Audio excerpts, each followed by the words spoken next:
it is scary to me, the amount of women who don't invest in their career. Welcome to Let's Talk, ladies, conversations across generations.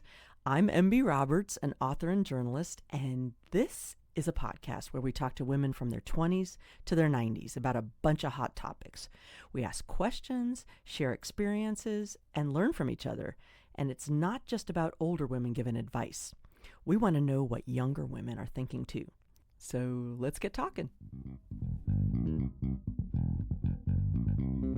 Almost everyone I know is looking for a job, and I'm not exaggerating. Even if somebody has a job, it seems like they're keeping an eye out for something better, which is smart. Maybe they want to work remotely or get paid more, or have more of a mission.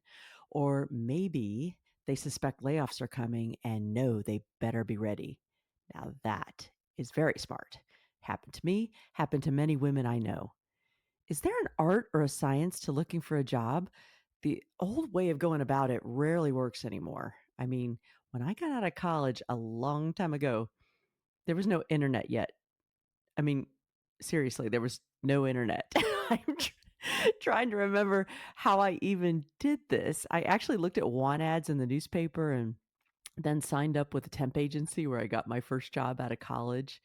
And then I signed up with a recruiter, and I remember putting on my business suit and pantyhose and typing up a resume and heading out the door. I've mostly had freelance or contract jobs since then, but I did have one corporate job recently, a company where I stayed for 5 years, and I met some incredible people. And one was Kimberly Stephan Tate. When we met, she was a leader at our company, a director in charge of our DEI programs, which she started from the ground up. And she has so many years of experience in recruiting, hiring, coaching. And now she's a consultant who helps people find jobs and navigate other career challenges through her business, Tate of Mind Consulting, which she runs from her home in Hawaii. She knows her stuff and can speak with authority on how to most effectively market yourself and look for a job. You're going to come away with some practical tips today, so let's talk to Kim. Okay, so I'm saying hi to my friend in Hawaii. This is so awesome. Hi, Kim. Hi, I'm so excited to be here. Well, you are one of my favorite people to talk to, and that has long been the case. But now I get to pick your brain for our listeners about a really big, important topic about looking for a job. That is Thank such a you. big thing right now. Absolutely. Thank you so Yeah, much. just Knowing some of the people that you've had the opportunity to interview, I take that as a very, very tall compliment. So thank you so much. And I'm excited to be here to chat with you about the market, job search strategy. So let's do it. wow. People are going to get a lot out of this. I mean, right now there's AI, there's applicant tracking systems, there's hiring bias for age, gender, race. Gosh, what I want to know, and I think listeners probably want to know, is how do I start? I mean, I know there's not just one short answer, but okay, today I'm 60. I am looking for a job. Where do I start? Absolutely. It's a great question. The first thing is, I always recommend that people just take out a piece of paper and really start jotting down what they really enjoy doing. Really be thoughtful. Like, you don't have to have job titles. A lot of times people feel like, oh, I got to know my dream job. I have to know. But I think a really elementary place to start is get a piece of paper, jot down what is the skill sets that you bring to the table. What do you enjoy? What do you like doing? What do people compliment you on? That's really sort of the foundation of how you begin to really craft and fine tune your brand. That's the first thing. And then along with that, I think it's sort of this trio of excellence, which is having your resume, having your LinkedIn profile, and then having a really great foundation and blueprint of a job search strategy. So it's really those three things together. Sometimes people will come to me and say, hey, Kim, what I need is a resume. And a resume is a ticket to entry. It's very important. But really having the resume with LinkedIn, with that job search strategy, it's those three elements combined that are really going to set you up for success. Mhm. I like that, really thinking about, let me just jot down what am I good at? What do I really enjoy? Because I think a lot of people, I'm guessing, a lot of women, because we're talking mostly about women, but you try to match yourself to jobs maybe you see, or what should I, like at this, with my particular experience, what should I be going for? Maybe even squishing yourself into a square peg, or, if you're round. So I really like that kind of if people have trouble kind of thinking what they're good at, would they ask a friend? Would they just really reflect, take some quiet time and, just, really think back to good days, or how would they do that? Absolutely. So, first of all, let's talk about, well, you hear this buzzword around brand in the marketplace. You see it on LinkedIn, you hear people talking about their brand. So, first, let's just kind of define what we mean when we say your brand, because part of that is your skill Mhm, set, right? So, your brand is a combination of what are the skills that you bring to the table, what is the value that you personally represent, like what are the values that are important to you, what kind of impression do you leave on others, right? So when I think about my career, I could list off to you probably 100 skills without thinking about it that I've developed over a long period of time. But yeah, at yeah. the end of the day, all of those things woven together, what I'm the most passionate about, what I value the most as a human, like altruistically, and what wakes me up every day is helping other people reach their full potential, right? So you have to figure out for you, what is your brand? What gets you going, right? And I think it's important to say a lot of times people feel limited in, well, Kim, I got to pay the bills. Like, Kim, I got to pay the Mhm, bills. That's super important to me. Yes, you do have to pay the bills, and there are times when you can be in a season where paying the bills is all you can do, and that's kind of you. Maybe mhm, you don't love your job, but what I really try to help people with is get to a place where you can pay the bills and you're doing it in a way that is really fulfilling. And part of making your career more fulfilling is identifying what are your strength zones. Like, what are those things that you're doing that, on a scale of 1 to 10, you're a 6, 7, 8, 9, and you're really enjoying those things, right? And so when you're thinking about writing this down and what's your brand, a really big career question. Like, what I love to challenge people with is big, giant career question is, have I thought about what my brand is? Like, have I spent time actually considering what my brand is? Am I going out and asking people, what do you think I'm good at? What are my strengths? When have you seen me at my best? What are some of the biggest accomplishments that you perceive that I have? And then also considering, what do I want my brand to be, right? And if there's a disparity between what people are telling you your brand is and what you want your brand to be, how do you bridge that gap?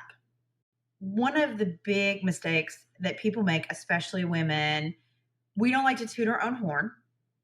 In fact, yeah, that's the thing. statistically, Yeah. when women look at, for example, when women look at job descriptions, women have to feel like they hit 100% of the Mhm. job description before they will hit apply.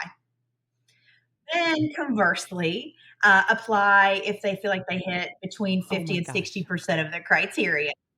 I was totally gonna guess 50 because I No, know I've heard this before, and not to disparage the guys, but guys, wow.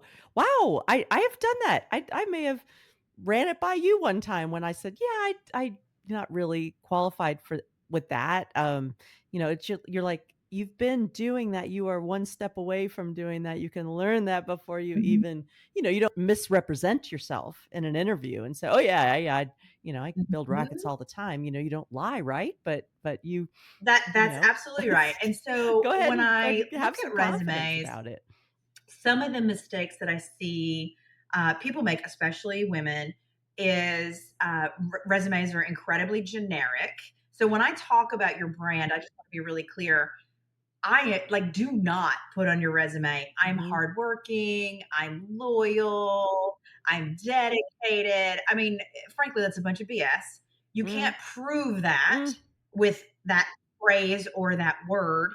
You definitely want to stay away from generic vocabulary and adjectives, and you really do want to stay skill based, project management, agile, lean, Six Sigma, graphic design, software engineering, C++, Java, customer service, whatever those things might be, right?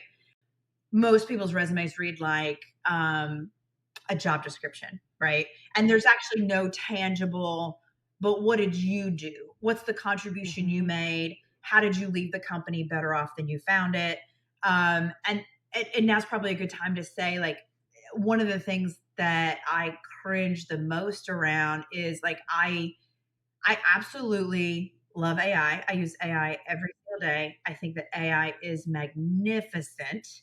But one of the mhm, things I'm constantly warning people about is you have to know how to use AI in order to maximize the productivity that you can get from AI, i.e., I'm telling people all the time garbage in, garbage out.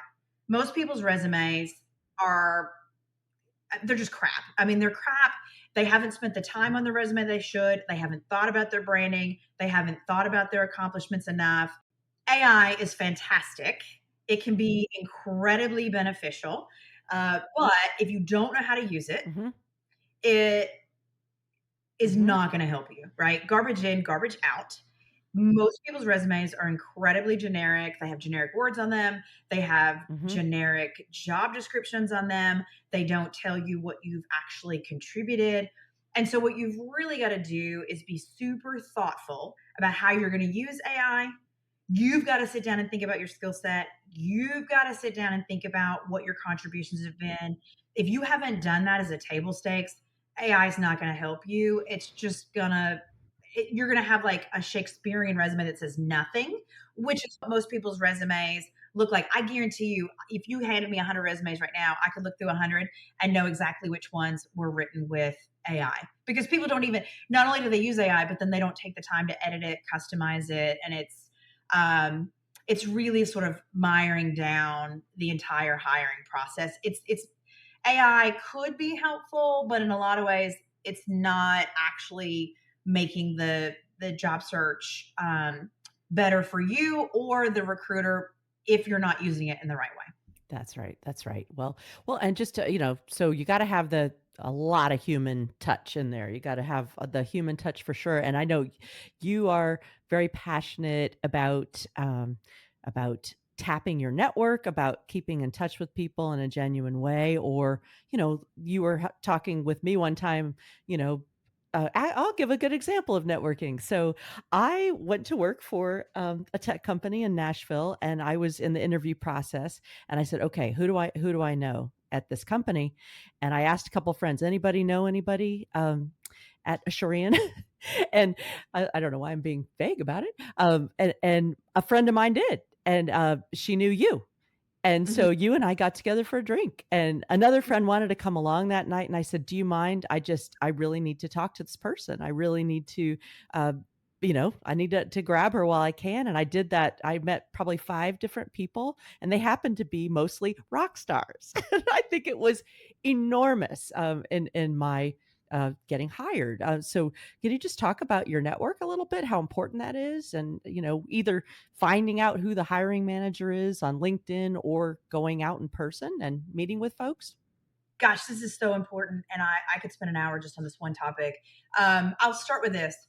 The least effective way for you to find a job is to apply online. If you were Yep. to go today, and this is what most people do, especially if they've been laid off, they go to LinkedIn, Indeed, Mhm. whatever platform, and they'll go apply for 100 jobs. And then a week later, they get 100 decline letters, and then imposter syndrome really sets in, and they freak out because they got so many declines. Even with all of the applicant tracking systems, the AI, networking is still where it's at, right? Hmm. And you getting the job at Assurant is actually a really great example, because here's what happens. You meet someone like me. I know all of those people, and you don't know I know all those people. I have drinks Hmm. with you. I'm like, oh, this person does fit in. This person is hardworking. This person is the kind of person that we're going to want at the company. And while I'm talking to you, I'm telling you what you need to know about the company, the culture, how work gets done. I'm Hmm. giving you tips to help you with the interview. I'm telling you about the people you're going to be interviewing with to help give you a strategic advantage. And then unbeknownst to you, once I, leave homegrown and we're done having our little conversation, I'm then going back to Yep. my people at Century and saying, hey, there's this person you're going to be interviewing tomorrow. Here's what I know about her. Here's how fabulous she is. Here's why she's fabulous. And here's the thing: when you hire someone, it it is an arduous process to choose someone. And then once you choose them, this is going to say, I don't know how this is going to come out, but um, even though most states offer at will employment, I still don't want to make a bad hiring decision, because even if you're not going to fit, it's still going to take me a while to get rid of you. And if you're a terrible fit, that makes me look terrible as a recruiter. And then hiring managers aren't going to want to rely on me. As a hiring manager, it's going to make my boss like, Kim, why did you hire that person? That was a terrible decision. And so hiring is such an important decision because it really speaks to your credibility. So you do not want to get it wrong. So because of that, if this actually makes really common sense, and it's just pulling back and thinking about this, getting up in the tree, thinking about it strategically versus making it super personal. I never want to hire a complete stranger. So some people call this like, and I hate to say it, but some people call this like the good old boy club, right? Like, A little oh, bit. they always hire their friends, they always Yeah. hire their friends' friends. But I don't want to hire a stranger, because I Yeah. don't know if you're actually giving me a bunch of BS in the interview. Do you actually have the skill set? Do you have whatever?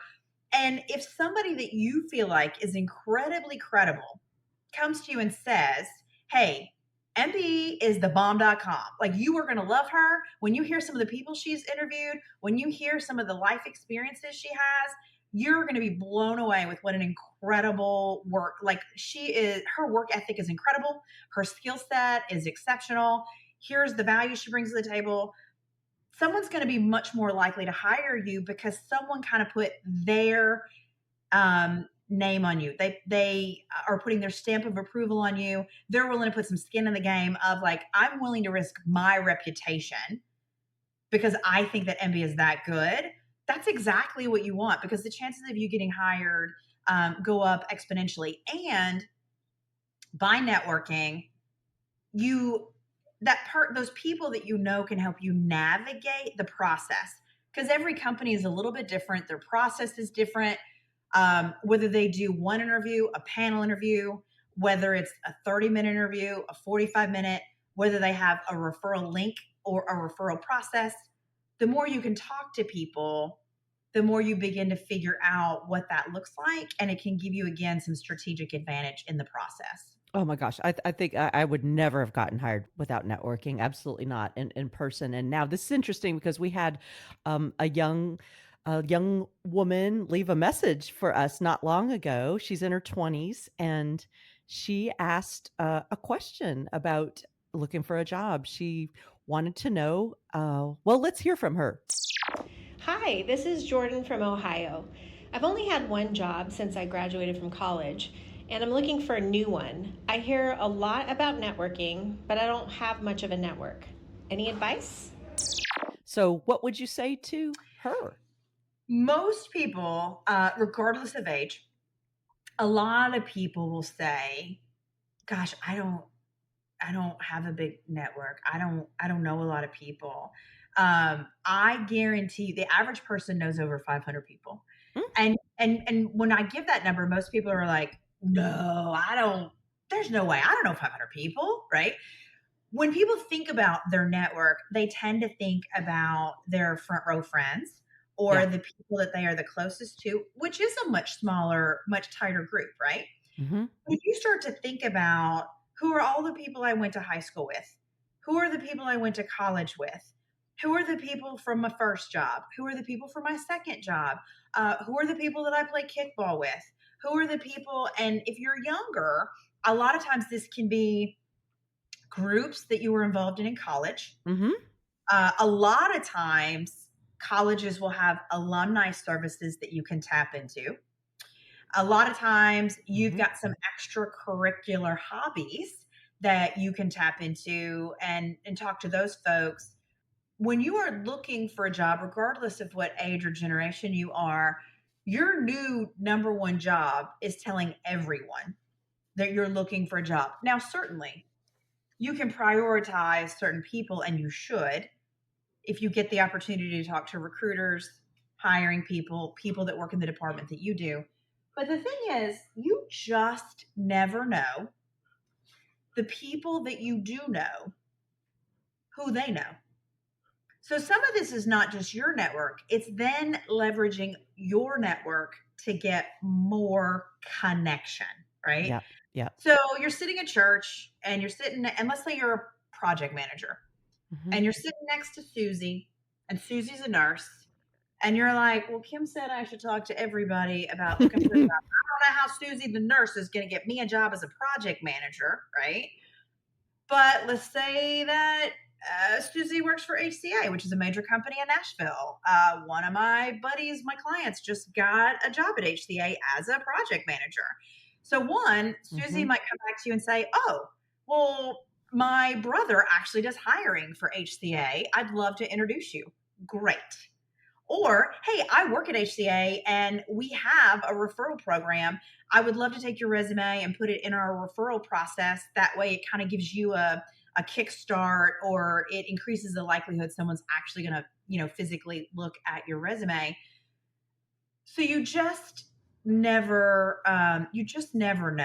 So definitely be Mm-hmm. sure that you are leveraging your network. The other thing is, a lot of people don't know how to use LinkedIn to tap into Mm-hmm. their network and to tap into their network's network. So as important as Mm-hmm.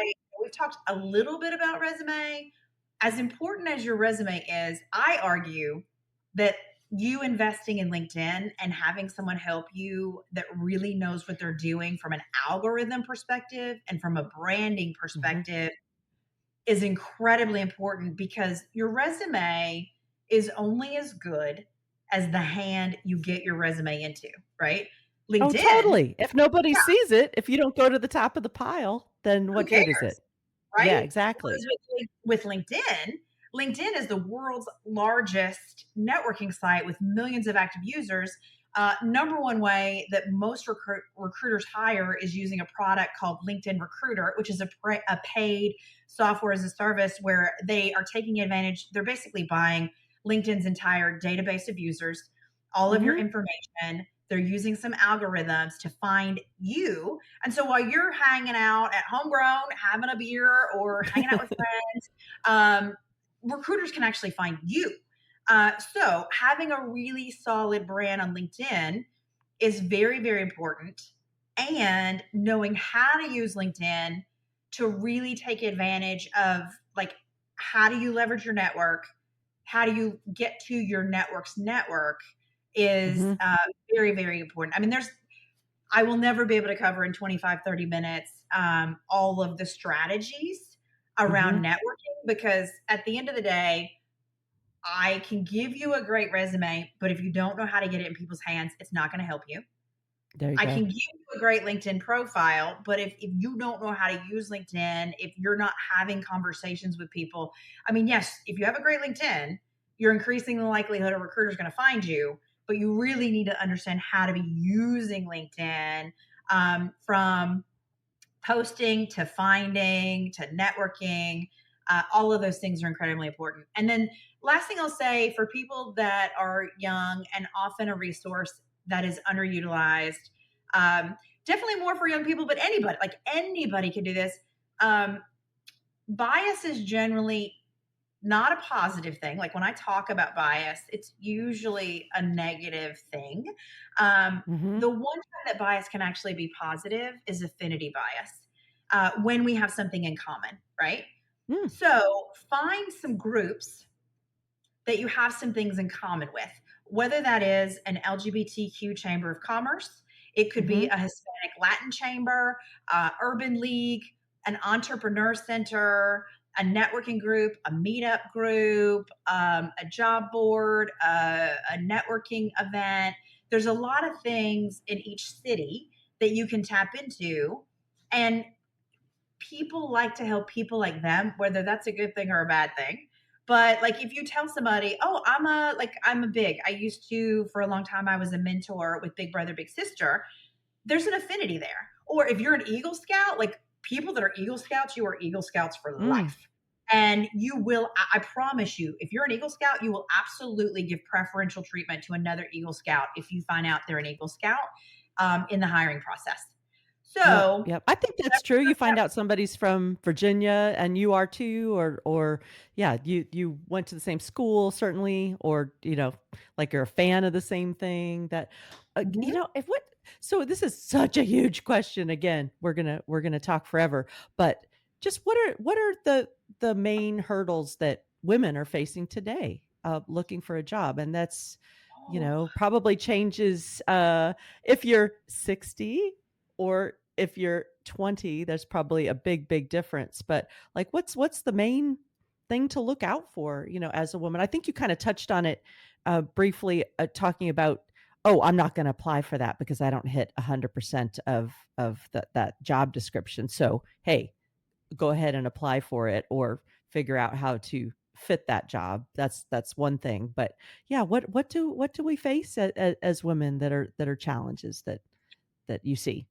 yep. So one of the things, and I've used this stat a lot, and I wish it would go away. Mm. But it is reality, and I think that sometimes getting grounded in reality is good because it reminds us how important networking really is, and that just applying isn't going to get you there. Harvard Business Review did an article a few years ago, and it still stands. And the article basically says if you only have one woman in your slate of candidates, she statistically has no chance of getting hired. If Whoa. you, yeah. Whoa. Yep, she statistically has no chance of getting hired.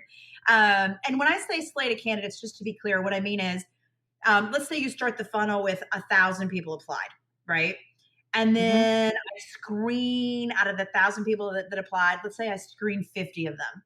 And as the Mhm. recruiter, I make the decision. Here are the 5 people I'm going to put in front of the hiring manager and the panel of people making the hiring decision. So here's the 5 people. If in that 5 people, only one is a woman, statistically, she has no chance of getting hired. Good Like, let golly. that sink in, right? Yeah, holy crap. So you have to have 2 people, 2 women in order to increase the likelihood that one of them is going to get hired. And then the stat is even worse. And I'll pull this for you so that you have it, so you can talk to the numbers or maybe put it in the notes.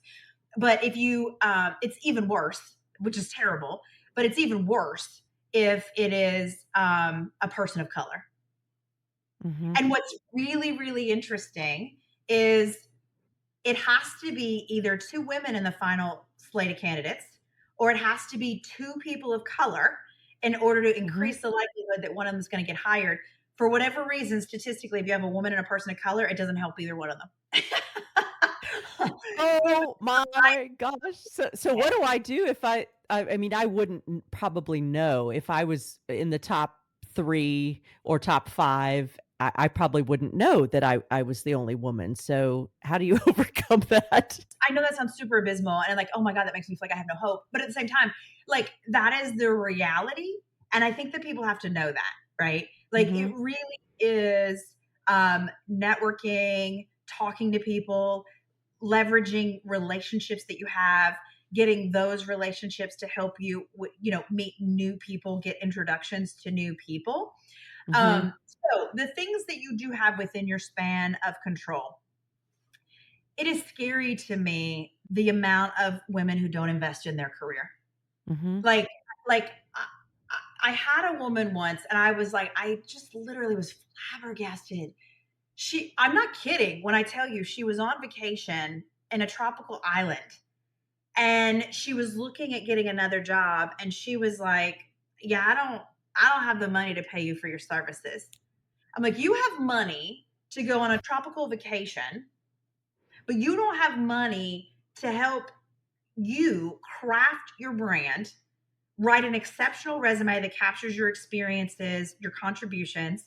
You don't have the money to hire someone to help you write your LinkedIn and really help shortcut the entire process for you and help you negotiate your salary and help you make more money than you've ever made before, right? Right, which will impact you for years to come. Yeah. Which will impact you and literally can be the difference between over your entire lifespan of your career, could literally add up to millions of dollars, right? Mm-hmm. So, for example, I just want to, again, because I don't want to be all doom and gloom, another example that I have is I had a client, Sam, that hired me. She had a great career. She was in a very male dominated industry.